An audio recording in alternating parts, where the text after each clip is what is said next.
یہ سوال ہے کہ فلیٹ کی خریداری کی ایک شکل یہ ہے کہ خریدار نے خرید لیا لیکن پھر بھی اس کو معمولی رقم بطور کرایہ کے بائع یعنی مالک زمین کو دینا پڑتا ہے۔ اگر یہ خریدنا چاہے تو اب بائع اول کی اجازت ضروری ہے اور فیصد کے اعتبار سے رقم بھی وصول کرتا ہے۔ اس کی گنجائش ہے یا نہیں؟ تو دیکھیے، اصل میں تو جب خریدار نے خرید کر لیا اور پیسے ادا کر دیے تو اصولی بات یہ ہے کہ بائع کا بیچنے والے کا اب اس سے کوئی تعلق نہیں رہا۔ اب اس کی کیا شکل ہوتی ہے وہ مجھے نہیں معلوم ہے، لیکن اگر بائع اس کی دیکھ ریکھ کرتا ہے، اس کا مینٹیننس کرتا ہے، تو سروس چارج کے نام سے وہ کوئی رقم خریدار پہ ڈال سکتا ہے کہ اتنی رقم آپ کو دینی ہوگی۔ اسی طرح یہ بات درست نہیں ہوگی کہ اس کی اجازت کے بغیر وہ نہیں خرید سکتا، نہیں بیچ سکتا، یہ درست نہیں ہے۔ حق شفا حاصل ہوگا اس کے پڑوسی کو جو اس کے ساتھ ہے۔ اگر اس بلڈنگ میں کچھ فلیٹس بیچنے والے نے اپنے لیے رکھے ہوں تو شاید یہ فقہ کے اعتبار سے حق شفا کے دائرے میں آ جائے گا۔ یعنی اگر آپ کے پڑوس میں کوئی زمین ہے یا اس بلڈنگ میں کچھ حصہ دوسرے کا اور کچھ حصہ آپ کا ہے، تو جب وہ بیچی جائے تو آپ کو زیادہ حق ہوتا ہے اس کے خرید کرنے کا، اسی قیمت میں اگر آپ خریدنے کو تیار ہوں۔ لیکن بہرحال اصولی بات یہی ہے کہ جب زمین بیچ دی گئی تو جو خریدار ہے اس کا پورا اختیار اس زمین پر ہوگا۔ زمین کی خریداری میں رجسٹری کرانے کی حیثیت کیا ہے؟ کیا اس سے قبضہ کا حکم ثابت ہو جاتا ہے؟ اصل میں قبضہ تو خریدنے اور بیچنے سے بھی حاصل ہو جاتا ہے، چونکہ زمین میں قبضے کے بغیر اس کو بیچا جا سکتا ہے۔ لیکن جو شکل آپ نے کہی ہے یہ اہم مسئلہ ہے۔ دیکھیے، قانون کے اعتبار سے رجسٹری ملکیت کی منتقلی ہے۔ اگر آپ نے کسی کو زمین رجسٹری کیا تو آپ نے اس چیز کی ملکیت اس دوسرے شخص کو منتقل کر دی تو وہ اس کا مالک ہو گیا۔ اگر اس نے اپنی کسٹڈی میں لے لیا تو قبضہ بھی ہو گیا۔ لیکن بعض دفعہ رجسٹری کی جاتی ہے لیکن مالک بنانا مقصود نہیں ہوتا ہے۔ ایک شخص قانونی اعتبار سے اگر اپنے نام سے زمین لے تو اس میں بہت الجھن پیدا ہو سکتی ہے، قانونی دقتیں پیدا ہو سکتی ہیں، اس پر بینک کا کوئی کیس ہے، وہ اس کو ضبط کر سکتا ہے۔ تو لوگ کرتے ہیں کہ بھئی اپنے بچوں میں سے کسی کے نام کر دیا، لیکن وہ بچے کو مالک بنانے کے لیے نہیں ہوتا ہے، وہ صرف اس زمین کو بچانے کے لیے ہوتا ہے۔ تو اگر ایسی کوئی شہادت، کوئی قرینہ موجود ہو تو صرف رجسٹری سے ملکیت ثابت نہیں ہوگی جس کے نام رجسٹری کی گئی ہے زمین، لیکن عام حالات میں اس سے ملکیت ثابت، ملکیت ہی کی دلیل ہوتی ہے، ملکیت کی منتقلی ہوتی ہے۔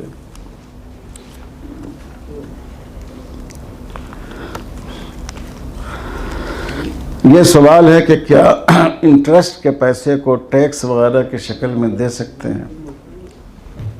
اصل میں انٹرسٹ کا، سود کا حکم یہ ہے کہ یا تو اصل مالک کو لوٹا دیا جائے یا اس کو صدقہ کر دیا جائے۔ تو اور دوسرے ٹیکسوں میں تو نہیں، بجلی کا ٹیکس، مکان کا ٹیکس اور یہ کارپوریشن کا ٹیکس، ان چیزوں میں نہیں، لیکن جو انکم ٹیکس ہے اس میں علماء نے اجازت دی ہے کہ اگر انٹرسٹ کی رقم ہو آپ کے پاس تو آپ اس کو انکم ٹیکس میں ادا کر سکتے ہیں۔ یہ ایک طرح بشرطے کہ آپ کو جو انٹرسٹ حاصل ہوا ہو وہ سرکاری بینک سے حاصل ہوا ہو، گویا سرکار سے جو انٹرسٹ آپ کو ملا وہ آپ نے سرکار کو واپس کر دیا، تو یہ گنجائش ہے۔ جو پرائیویٹ بینک ہے اس سے حاصل ہونے والا انٹرسٹ یہ آپ انکم ٹیکس میں نہیں دے سکتے۔ کیا اس پیسے کو رشوت کے لیے استعمال کر سکتے ہیں جہاں بغیر رشوت کے کام نہ ہو؟ یہ جائز نہیں ہے، یہ تو اس پیسے سے فائدہ اٹھانا ہے۔ انٹرسٹ کے پیسے کو ہم گاؤں کی کسی تعمیر کے کام میں خرچ کر سکتے ہیں۔ دیکھیں یہ جو گاؤں میں رفاہی کام ہوتے ہیں جیسے ڈرینیج کا کام ہے، نالے کی صفائی ہے، تو ایسی چیزوں میں بھی بعض علماء نے اجازت، مفتی کفایت اللہ صاحب رحمۃ اللہ علیہ نے اور بعض علماء نے اجازت دی ہے، تو اس میں گنجائش ہے استعمال کرنے کی۔ بغیر بینک کے ہماری روزمرہ کی زندگی اور تجارت کیسے کریں؟ اب یہ تو بہت مشکل بات ہے۔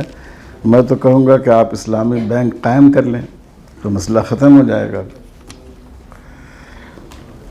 مضاربت میں فیصد برابر کا طے کرنا ضروری ہے یا کم زیادہ آپس کی رضامندی سے کر سکتے ہیں؟ مضاربت میں برابری ضروری نہیں۔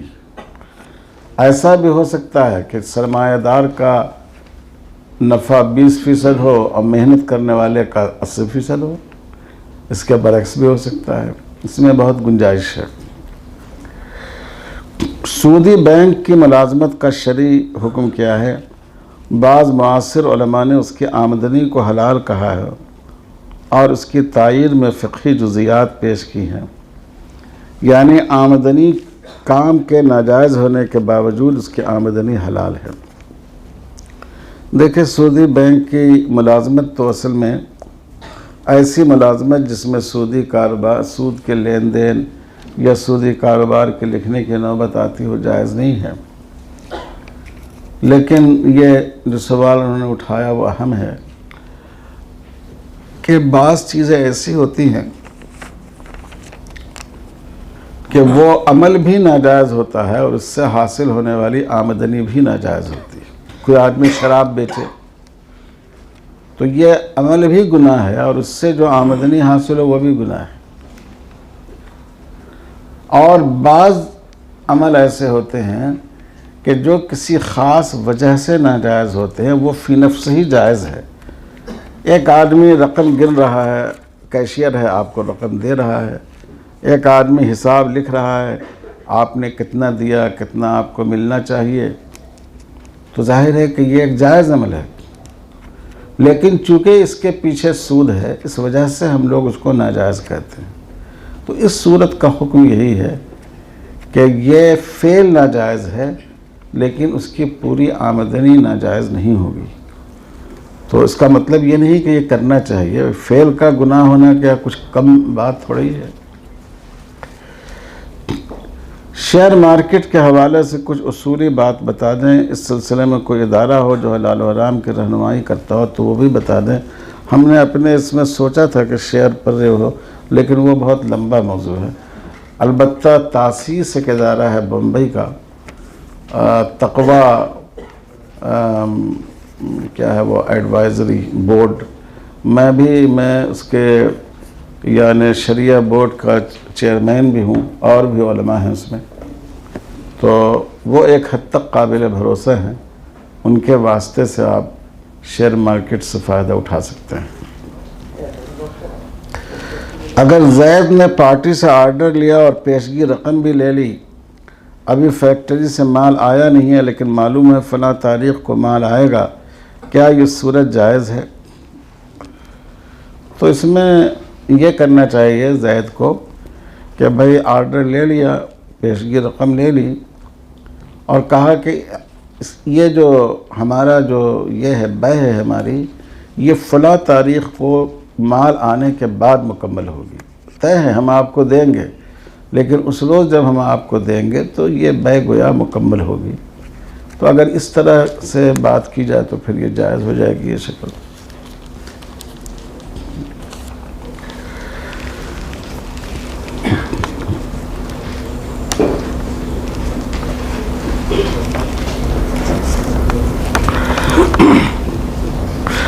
یہ ایک سوال ہے کہ کمیشن پر کسی کا مال بیچتے ہیں لیکن جس بوری یا بکس یا لکڑی کے کارٹون میں وہ مال بھیجتے ہیں جیسے پھل مچھلی وغیرہ، وہ بوری لکڑی یا بکس بھی بک جاتا ہے، تو اس کے پیسے کا کیا حکم ہے؟ کیا کمیشن کاٹ کر دینا ضروری ہے؟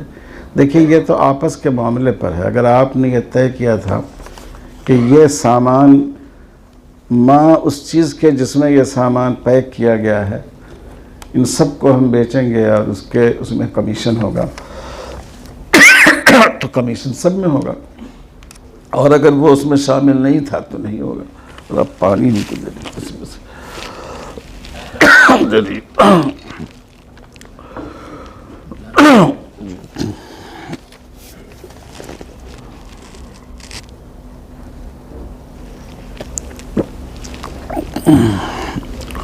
دیکھیے یہ سوال ہے کہ زومیٹو میں کام کرنا کیسا ہے، کیونکہ بہت سے غیر مسلموں کے ہوٹل سے بھی کھانا لے کر پہنچانا ہوتا ہے جس کا ہمیں پتہ نہیں ہوتا کہ وہ حلال ہے یا حرام۔ دیکھیے اس میں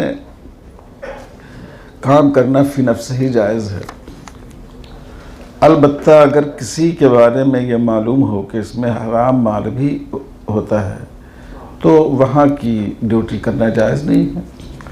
اب جیسے ویج کھانے کا آرڈر ہے، پھلوں کا آرڈر ہے، سامان کا چیزوں کا آرڈر ہے، جائز ہے۔ اگر ذبیحہ کا آرڈر ہے اور یہ معلوم ہے کہ وہاں حلال ذبیحہ ہوتا ہے، کیونکہ بہت سی جگہ غیر مسلم بھی ذبیحہ حلال ذبیحہ کا اہتمام کرتے ہیں، تو پھر وہ کام کرنا جائز ہوگا۔ اور بعض ہوٹل میں خنزیر کی ڈشز بھی ہوتی ہیں، ظاہر ہے کہ یہ ناجائز ہوگا۔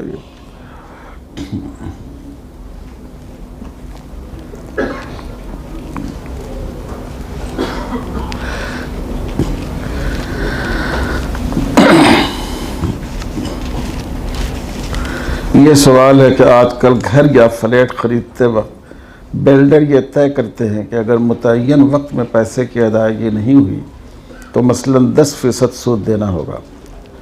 ان کا کہنا ہے کہ اگر ہم یہ شرط نہ رکھیں تو لوگ پیسے وقت پر ادا نہیں کرتے، ایسی صورت میں اس کا متبادل کیا ہو؟ یہ اہم بات ہے، میں نے کچھ تھوڑا سا اشارہ بھی کیا تھا اس کی طرف۔ یہ شرط کہ اگر فلاں وقت پیسے ادا نہیں کیا تو 10% زیادہ دینا ہوگا، یہ تو جائز نہیں۔ لیکن ایک صورت یہ ہے کہ شروع میں یہ معاملہ طے کر لیا جائے، اس کو بعض علماء نے اور مولانا تقی عثمانی صاحب نے بھی اس کی اجازت دی ہے کہ دیکھیے اس کی قیمت آپ کو 25 دن میں ادا کرنی ہے۔ اگر آپ 25 دن سے زیادہ میں ادا کریں گے تو پھر اس سامان کی قیمت اتنی ہوگی، یہ 50 روپے ہے۔ اگر آپ 25 دن سے زیادہ میں قیمت ادا کریں گے تو آپ کو اس کی قیمت 100 روپے دینی ہوگی۔ تو اس کی گنجائش نکلتی ہے فقہا کی بعض عبارتوں سے، جیسے فقہا نے کپڑے کے بارے میں لکھا ہے کہ درزی کو کپڑا دے کے اگر اس سل کر کل دے دو گے تو ہم 10 درہم پیسے دیں گے، اور اگر کل تم نے نہیں دیا، شادی پرسوں ہے، تم نے 1 ہفتے کے بعد دیا تاکہ میں شادی کی شیروانی پہن کر محلے میں گھوموں، تو اس کے لیے گنجائش ہے کہ وہ کہے کہ اگر اس کے بعد آپ نے دیا تو ہم اس کے پیسے 10 روپے کے بجائے 8 روپے دیں گے۔ آج کل بلڈنگ تعمیر ہونے سے پہلے ہی فلیٹ بیچ دیتے ہیں، کیا یہ جائز ہے یا معدوم شے کی بے ہے؟ دیکھیے اگر بلڈنگ کا تھوڑا سا حصہ بھی تعمیر ہو گیا ہو، مثال کے طور پر ابھی صرف اس کے پیلرز کھڑے ہو گئے ہوں، تب بھی اس کی بے جائز ہے، کیونکہ مکان کا ایک حصہ وجود میں آ چکا ہے اور کچھ ہے ہی نہیں، صرف کاغذ پر مکان ہے اور آپ نے اس کو بیچ دیا، تو اس کا آرڈر تو دے سکتے ہیں لیکن اس وقت اس کا بیچنا جائز نہیں ہے۔ بہت سوالات ہیں بھی، ہاں مطلب بہت سوالات، اب اس کو میں چاہ رہا تھا کہ ختم کر دوں، 9:45 ہو گیا ہے۔ یہ ایک دوست نے سوال کیا ہے اور یہ کسی مولوی صاحب نے کیا ہوگا کہ عرف کا اعتبار کب ہوتا ہے؟ اگر عوام کسی حرام کی مرتکب ہو جائے تو کیا وہ عرف کی وجہ سے جائز ہو جائے گا؟ تو یہ تو آپ کو خود سوچنا چاہیے، اگر عرف کی وجہ سے جو محرمات ہیں وہ بھی جائز ہو جائیں تو شریعت کی کیا ضرورت باقی رہے گی؟ ایک پرچون کی دکان ہے جس میں مکمل مال حرام سے لگا ہوا ہے، تو اس دکان کا کیا حکم ہے اور اس دکان سے کمائی کا کیا حکم ہے؟ یہ تو بہرحال مال حرام سے دکان بنائی تو وہ تو ناجائز عمل ہوا ہی اس کا، لیکن اب جو اس دکان سے اس نے سامان خریدا اور پھر اس کے بعد اس کو بیچا اور اس پر نفع ہوا اور اس کا تسلسل چل رہا ہے، تو یہ سارے کے ساری چیزیں حرام نہیں ہوں گی۔ کوئی بھی چیز جب اپنی شکل بدل دیتی ہے تو اس کا حکم بدل جاتا ہے۔ تو آپ نے پیسے لیے، اب اس پیسے کو آپ نے مال کی شکل میں تبدیل کیا، پھر اس کو بیچا، پھر اسے دوسرا مال لائے، تو اب یہ وہ مال نہیں ہے، لیکن جو گناہ ہے اس کا وہ اپنی جگہ ہے۔ اتنے پیسے کا صدقہ کر دینا بہرحال اس پر واجب ہوگا۔ سود کے پیسے جی ایس ٹی میں دیے جا سکتے ہیں یا نہیں؟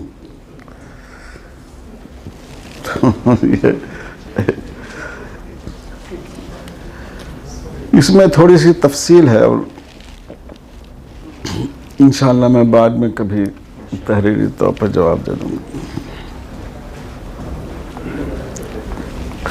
ایک شخص دوسرے کا روم بیچتا ہے اور جس نے خریدا اس سے بھی کچھ پیسے لیتا ہے اور روم والے سے بھی لیتا ہے۔ تو میں نے شروع میں بتایا کہ ایک آدمی خریدار اور بیچنے والے دونوں سے کمیشن لے سکتا ہے۔ اس سوال کا جواب آ گیا ہے، ڈپازٹ زیادہ ہو اور کرایہ معاف ہو تو یہ جائز نہیں ہے۔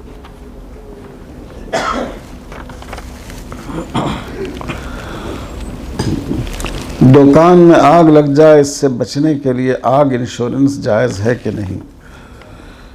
اگر وہ غریب آدمی ہے، اگر خدا نخواستہ دکان جل گئی تو پھر اس کا کھڑا ہونا مشکل ہے، تو اس کے لیے گنجائش ہے اس کی۔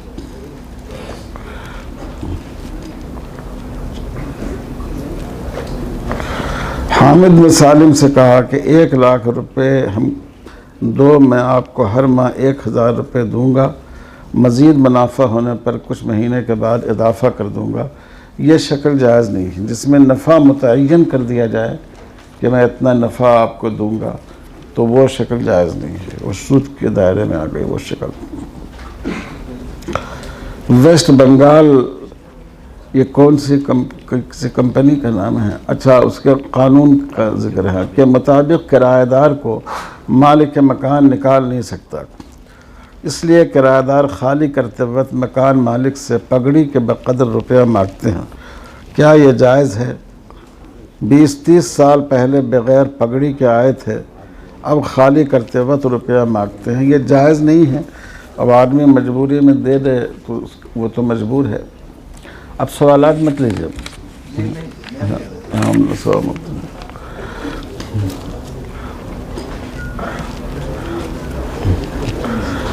یہ ہے کہ زکوٰۃ کا حساب چاند کے حساب سے کیا جاتا ہے، لیکن کاروبار اتنا پھیلاؤ ہے، ایک مرتبہ چاند کے حساب سے کرے اور پھر انکم ٹیکس کے لیے شمسی حساب سے زکوٰۃ کا حساب کرے تو اس کا کیا حکم ہوگا؟ اصل میں زکوٰۃ میں تو چاندی کے حساب کا اعتبار ہوگا، لیکن 10 دنوں کا فرق ہوتا ہے، تو 10-12 دنوں کا، تو یہ اتنے پیسوں کا اگر وہ حساب کر لے، زکوٰۃ میں تھوڑا سا بڑھ کر دے دے تو گنجائش ہے اس کی۔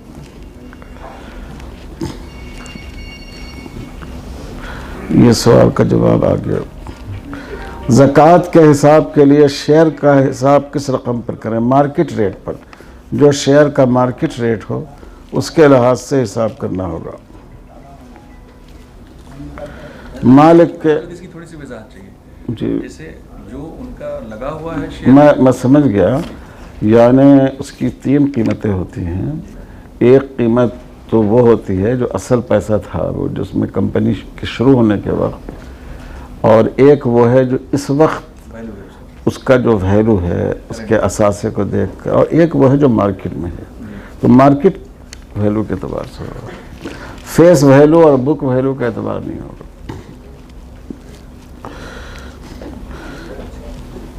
مالک مکان بل پر نام بدلنے کے لیے کرایہ دار سے اچھی خاصی رقم لیتے ہیں، تو یہ رقم کیا ہے؟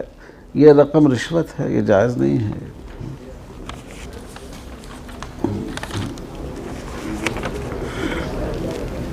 اصل میں حضرت یہ کلکتہ ٹیننسی ایکٹ ہے، جی یہ صرف کلکتہ شہر میں ہے اور کسی ملک کے کسی حصے میں نہیں. جی جی جی یہاں یہ ہوتا ہے کہ ایک سلامی بولتے ہیں، ایک چیز ہے جس سے آپ اس کے مالک تو ہو جاتے ہیں، جی. لیکن جب بھی آپ بیچیں گے کسی کو تو نام ٹرانسفر کرنا پڑے گا بل میں. اچھا اچھا وہاں اچھا. ان لوگوں نے ایک وہ پہلے کلوز لکھا ہوا رہتا ہے ایگریمنٹ میں کہ آپ کو اس ٹائم بھی ایک اماؤنٹ دینا پڑے گا. اچھا اچھا اچھا اچھا اچھا. بنیاد پر یہ ایسا سوچنا ہوگا. تو یہ گورنمنٹ کا قانون ہے پیسہ دینے کا یا عوام؟ عوام نے رائج کر رکھا ہے. ہاں تو وہ جائز نہیں ہے، وہ جائز نہیں ہے. اگر کوئی مال 20 دن کا ادھار لیا اور روپیہ ہونے کے باوجود 6 ماہ تک نہیں دیا، اس کے لیے کیا ہے؟ یہ بہت بڑا گناہ ہے. قرض لینا اور اس کو نہیں دینا یہ بہت بڑا گناہ ہے. قرض لے کر تجارت کرنا کیسا ہے؟ اس سے جو نفع حاصل ہو اسے استعمال کرنا کیسا ہے؟ بینک سے قرض لے کر تجارت کرنا یا تجارت میں مزید توسیع کے لیے لگا کر منافع لینا کیسا ہے؟ دیکھیے، جائز قرض جو سودی نہ ہو اور وہ آپ حاصل کر کے اور اب مت لیجیے، اب سوال مت لیجیے اور اس کو آپ اس سے تجارت کریں، اس کی گنجائش ہے. جیسے دوسری ضروریات کے لیے قرض لیا جاتا ہے. سودی قرض سے کاروبار کرنا جائز نہیں ہے. اس میں ایک تفصیل ہے. بعض دفعہ ایسا ہوتا ہے کہ ایک شخص کے پاس بنیادی ضرورت کی مقدار بھی اس کے پاس پیسے نہیں. جیسے ایک مزدور ہے بیچارہ، آٹو چلاتا ہے، پان کا ڈبہ اس نے رکھا ہے. اب وہ چاہتا ہے کہ میں اس آٹو کا مالک ہو جاؤں، دکان چلاؤں، ایک بنڈی میں خرید لوں، تھوڑے سے پھل لے لوں. تو جس کو بنیادی روزگار کا بھی جو محتاج ہو، اس کے لیے اس روزگار کے بقدر سودی قرض لینے کی اجازت ہے، کیونکہ یہ اس کی ایک بنیادی ضرورت ہے. لیکن کاروبار کو بڑھانے کے لیے، اس کو ترقی دینے کے لیے یہ جائز نہیں ہے اس کے لیے سودی قرض لینا. مرغی فارم شرع اعتبار سے جائز ہے یا نہیں ہے؟ بھائی بالکل جائز ہے. مرغی کھائے بغیر آدمی رہ کیسے سکتا ہے؟ جائز ہے. اس میں بشرطے کہ اس میں کوئی بات شریعت کے خلاف نہ ہو. بہت دوائیاں کھلا رہے ہیں. ہاں جی جی. نقصان دہ ہے سر. یہ کیا سر اس میں کیا لکھا ہے؟ بغیر جی ایس ٹی کے کاروبار کرنا جائز ہے یا نہیں؟ ہاں، یہ اصل میں ایک اصول سمجھ لیجئے. ایک حکم وہ ہے جو شریعت کے تحت ہے. اگر آپ اس کو نہیں کریں گے تو گناہ ہوگا یا آخرت میں پکڑ ہوگی. ایک عمل وہ ہے جس کو ملک کے قانون کے تحت کرنا ضروری ہے، اس کو بھی کرنا چاہیے. یہ جی ایس ٹی اصل میں عوامی فلاحی کے لیے تو ہے نا، ٹیکس. یہ لیکن اگر آپ نے اس کو نہیں کیا تو آپ اپنی عزت کو خطرے میں ڈالیں گے، لیکن شاید آخرت میں اس کے بارے میں آپ جواب دہ نہیں ہوں گے. تو اس لیے کوشش کرنا چاہیے کہ جی ایس ٹی ادا کریں، کیونکہ ملک میں جو فلاحی وہ ہوتی ہیں ان سب سے ہم لوگ بھی تو فائدہ اٹھاتے ہیں. کاروبار میں کتنا پرسنٹ پروفٹ لینا چاہیے؟ یہ تو اصل میں دونوں فریق کے اس پر ہے، لیکن ایک اصول لکھا ہے فقہا نے کہ غبن فاحش جائز نہیں ہے.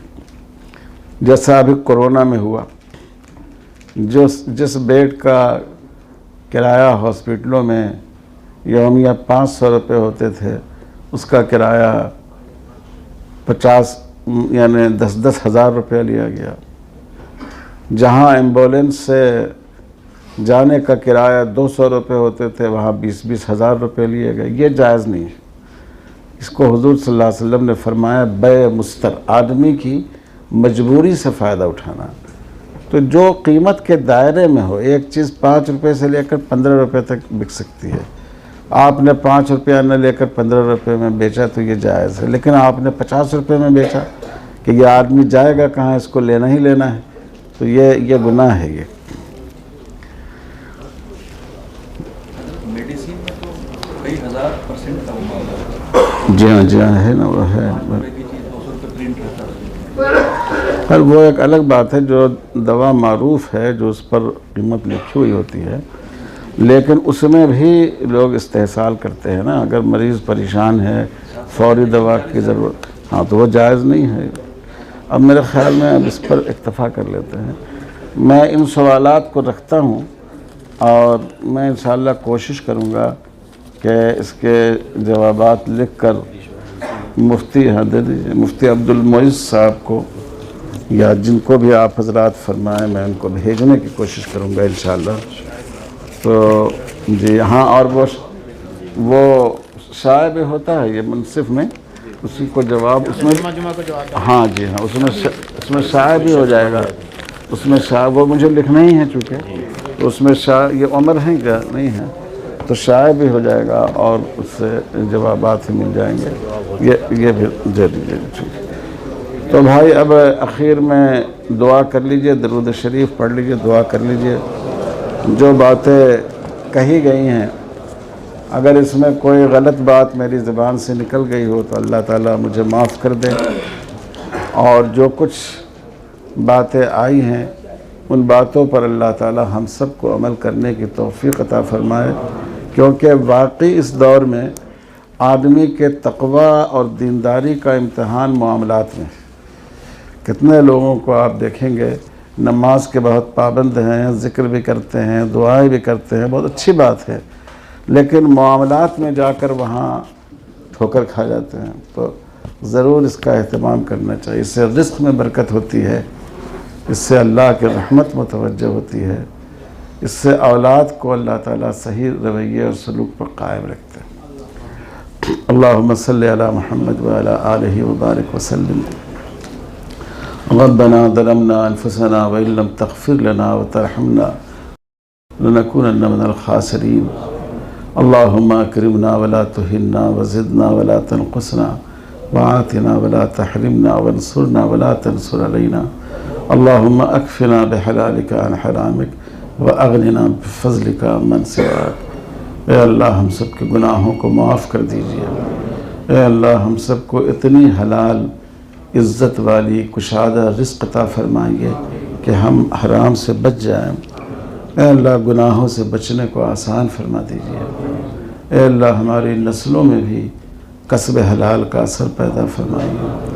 اے اللہ سود سے، قمار سے، ہر طرح کے معاملات کے گناہ سے، دھوکے سے، جھوٹ سے، رشوت سے، ان تمام گناہوں سے حفاظت فرما. اے اللہ حلال روزی عطا فرما اور حرام روزی کی حرام کی طرف سے ہمارے دل کو پھیر دے. ربنا تقبل منا انک انت السمیع العلیم. وصلی اللہ علی خیر خلقہ محمد وعلی آلہ وصحبہ اجمعین والحمد للہ رب العالمین.